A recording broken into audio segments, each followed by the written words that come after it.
What's up, family? This is your man, not your boy, Go Black to Africa. Hey, I want to share a video with you, but I want to go ahead and educate you on some things. Being that I've traveled to 12 different African countries, still traveling the world, here in Aruba, be going over to Curacao here, I'll be going back to Africa, knocking out some of those African countries as well, and also hitting some other countries. But I want to share some information with you all, because the sister here who is in Ghana has gone through a whole lot. She's been held hostage per her words, and is not given the liberties to freely move. Now she's going to share a story that her son had wound up popping positive on the so-called COVAX test, and that they had to go ahead and secure a hotel room on their expense chosen by the Ghanaian government. Now, if anybody knows my travels, I've been in Ghana twice, right? Ghana twice. And so I want to share with you all, just not Ghana, but other countries, not even just Africa, that you have to be very familiar with what they mention when it comes to some of the procedures that you might have to take if you wind up coming positive on the COVID test. Now, you know, a lot are not giving you exactly what transpires if you happen to show up positive on the COVID test. For instance, the sister here, her son wound up showing positive, okay? They wanted to go ahead, which they did, take them to a hotel, not of their choosing, but of Ghana's choosing, where they're going to place all the people who are positive. Now she goes into this talking about there's 15 people with her who showed up positive. Now let me let you know something. It is a hard thing to, when you come up positive and requesting that you get another test to see if it's negative. Those rights that you think that you have coming from America may not apply in the country you're going to. I don't care if it's Europe, I don't care if it's Australia, if it's China, if it's India, if it's Africa, South America. I don't care if any of those countries. You need to make sure, number one, you fully understand what the requirements are if you wind up showing up positive for that country that you're going into. Now you're going to say, well, hold up, I thought I took a test before I left and that should be good, 72 hours. Au contraire, not every country is alike. What do I mean? Ghana, Rwanda, these are some countries, and there could be other countries out there that I'm quite sure there is, that I've been to, where when you get to the country, you still have to take another test. Huh? But I just took a test. Leaving from where I came from, the 72 hours is still good. Why aren't they taking this? Now, in saying that you are subject to take another test and wait for the results. And whatever those results are, you now are going to have to comply whatever the requirement is. You need to go to the websites, okay? You need to go to the website of travel.state.gov. They has all the countries and their requirements and all those that you need to ensure that you got to fill out.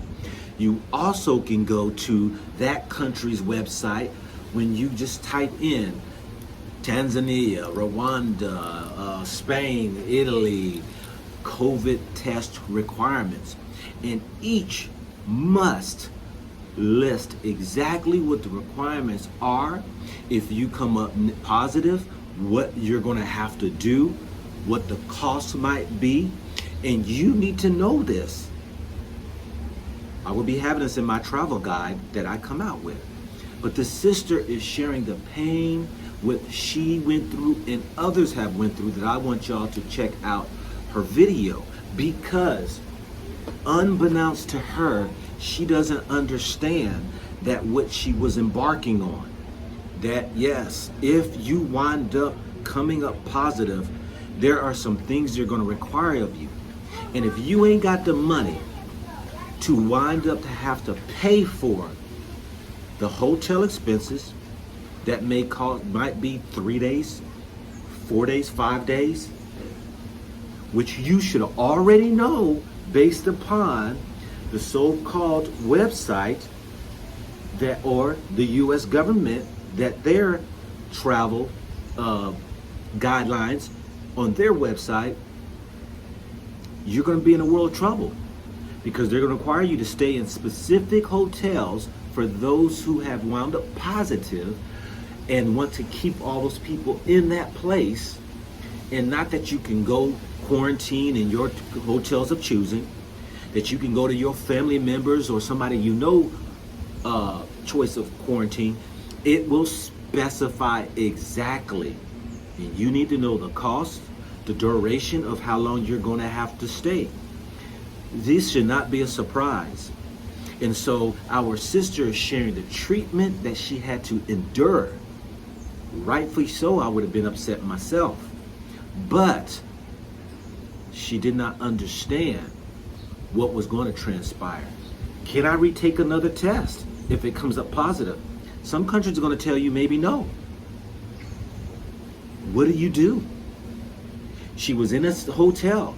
They didn't give her an opportunity to get a SIM card. That's what I immediately do when I get through to the airport. I get my SIM card. But what if I'm pull off to the side and they say I'm positive? Now they won't allow me to go get a SIM card. Now I can't make phone calls. What do you do? How do you deal with that now? Now you get to the hotel and she's saying that they they don't have landlines that they can even call. What do you do?